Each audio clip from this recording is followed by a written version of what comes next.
Kaixo, Uper! Kaixo, Evgeni. Zemo! Oso ondo, eskarrik asko ondo. Ezan denbora etortzeko, gazen Ba, gara. gogoak nituen, zukin egoteko. Eskarrik asko. Bueno, Uper, oinetikoa, ez? Bai, oinatiarra naiz, bai. Oinetik jaioa, baina esan didazu Amerika urtekin Gasteizera joan ginen. Bai, etxeko danak joan ginen Gasteizera eta horrek ere aldaketa handia ekarri zuen. Bai, ez? Bai, baina beti nire barruan oinatia begira egon naiz. Edo leku askotan ibilia naiz, baina bai handik etorri eta Gasteizen haik eta unibertsitatean hasi artean bizi izan nintzen. Bai.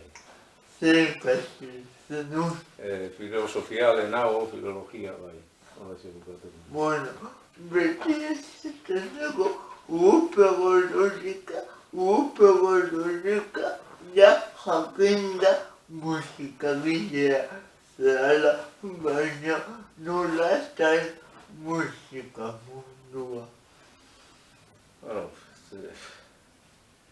egiazki, nire mutiko denboretan da nik beti esaten dut oraindik orain festetan jotzen dugunean, plazetan, batzuetan hor zabiltza, puskak montatzen da, gitarrak eta beti joten da mutiko bat edo neskatila bat begira, eta ni nintzen hori, Antiojoekin beti herrira etortzen ziren musikariak, eta igandero, domekero, egoten zen Oñatin dantzaldia, orduan zuzenean egiten zen, talde bat zegoen, konjunto bat esaten genuen, eta ni beti begira egoten nintzen.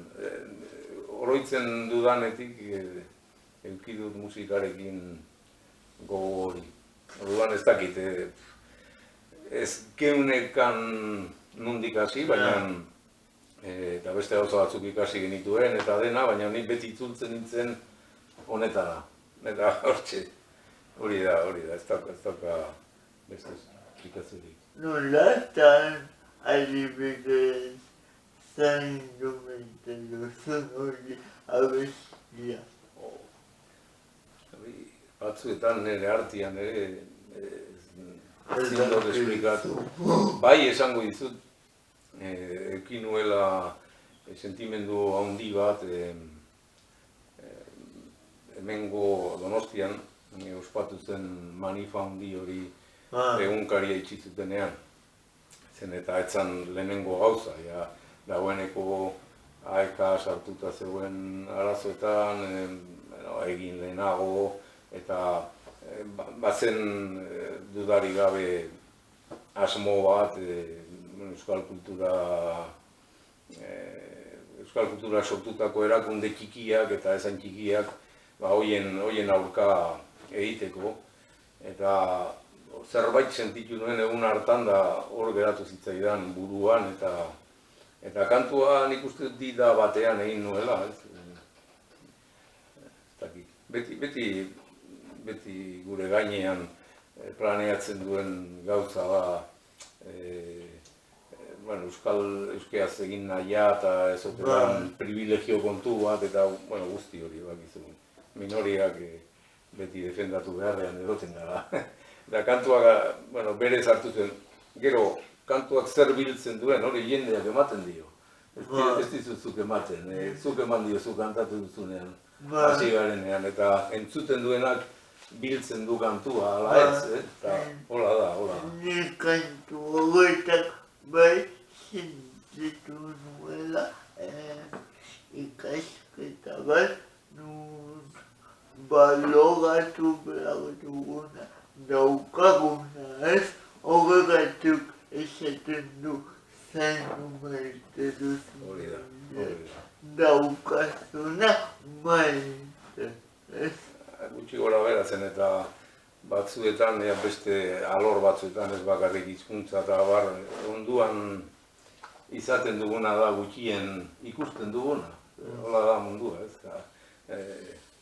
Joera handi izaten dugu ez behar bezala aintzat hartzeko ondokua, bakizu.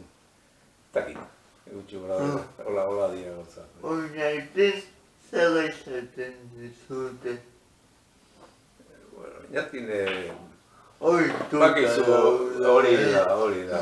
Eta hori nik asko gustatzen zait. Asko maite dut hori zen, eta eskolan zurekin ibili danak eta tabernan eta mila gauzetan, oso parian daukazu eta hori gauza ederra da niretako zen, eta ez da xamurra izaten sentitzea ondokoek ezautzen zaituztera eta norbeak ezautu ez, ondokoak, bakizu, sentitzen zara hor, eta norbere herrian hori ez da gertatzen. Denak ezautzen zaituzte eta zuk ere bai, bestiak. Bueno, badago kanta bat zen numentatu zen asko gustatzen zen. Badago beste kanta bat, negara bat egin ditana, eta nik uste eman zenio Doinu Amaduk dala Martin Lagarde. Zergatik Martin Lagarde? Martin Larralde, bakizu dela Joseba Sarrionandia.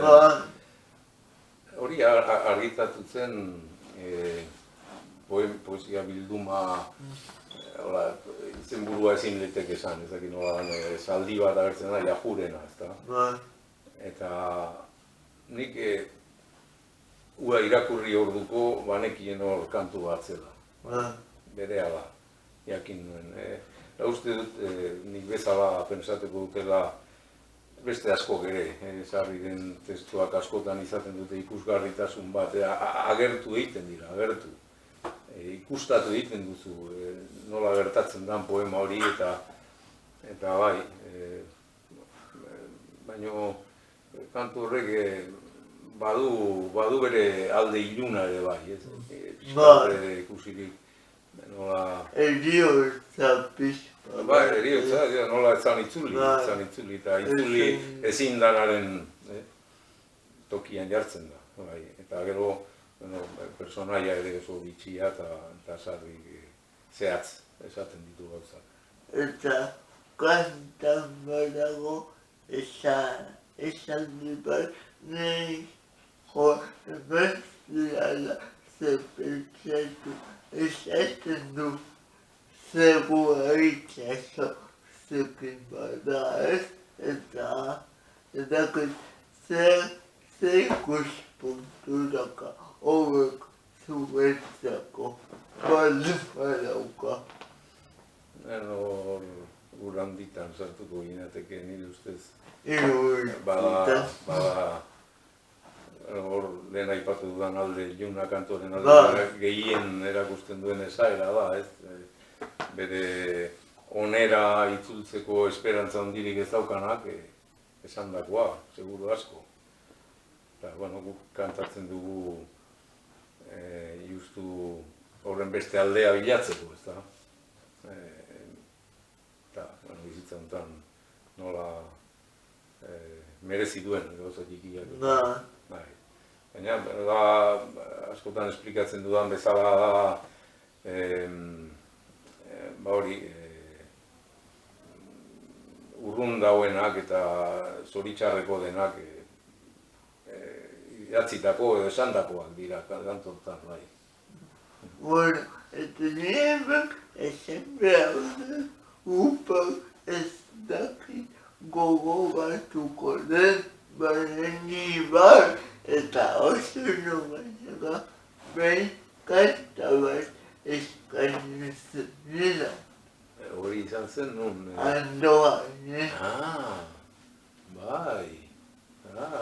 Eta nola zuan zinean? Bai. Orduan, orantxe gotzen dut, gantzazia. Zergatik esaten du, apa, opa! Eta zugaizkaintzen lan kanta bat. Eta izan ene begien. Bai, gozten naiz, zu izateaz, eta, batzetan aldo ezala hiltzen gara gu ere, eta baina asko eskertzen dira olako, bakizu, aipuak eta, ene begi. Zergatik Hori da, baita ere esperantzari lotutako kantu bat, nolabait esateko, ez? Hori, berez, testu hori liburuan dago, baina nik eukin nuen aurreko berzio bat, eta kantua aurreko berzio hortan dago, zer gero hori argitaratu zen gure begiek, bezala, gure begiek. Eta lehendabiziko erredakzio hartan sarri dena da baita ere, eta nene begiek ez dute malko isuritzeko hori.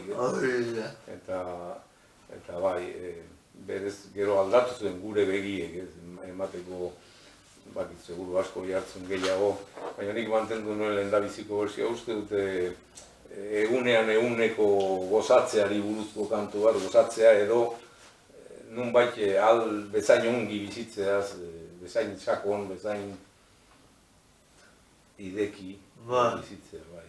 Bueno, eta azken kanta, nik hemen bai daukatzela galdera bat, Xabi. Zergatik Xabi.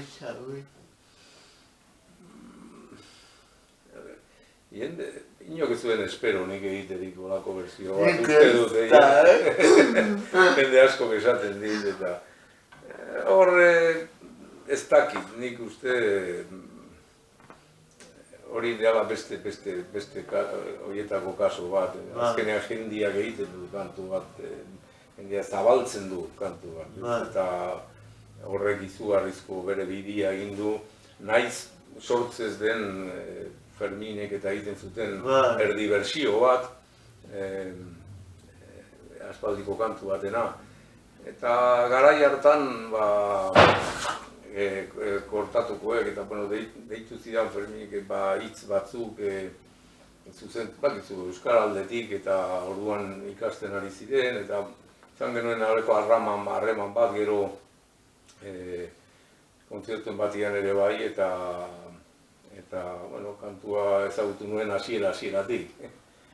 Eta nik sartu nuen horrexegatik, pixkat beti entzuten nuelako bazela beste modu bat hori kantatzeko, baina esaten dudan bezala jendiak egiten ditu kantu horiek zabaldu edo ez, ala ez.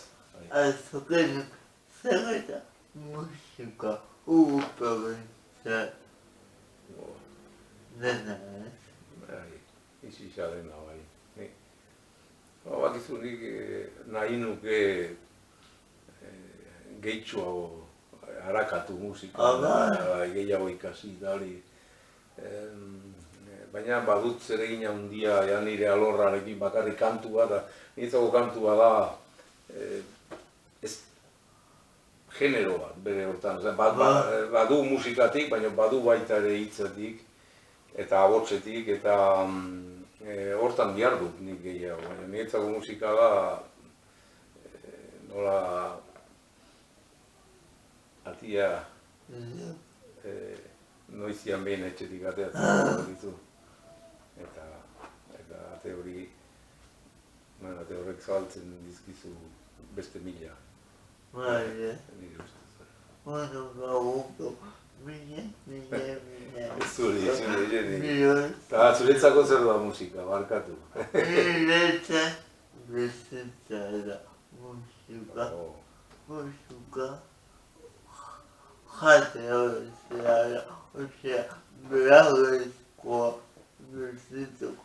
Ni beti esaten musika gabe niko ginake. Bueno, eskerrik asko. Bilaleko Diego, musu handiba, gure ikusten, nada gente. Agur.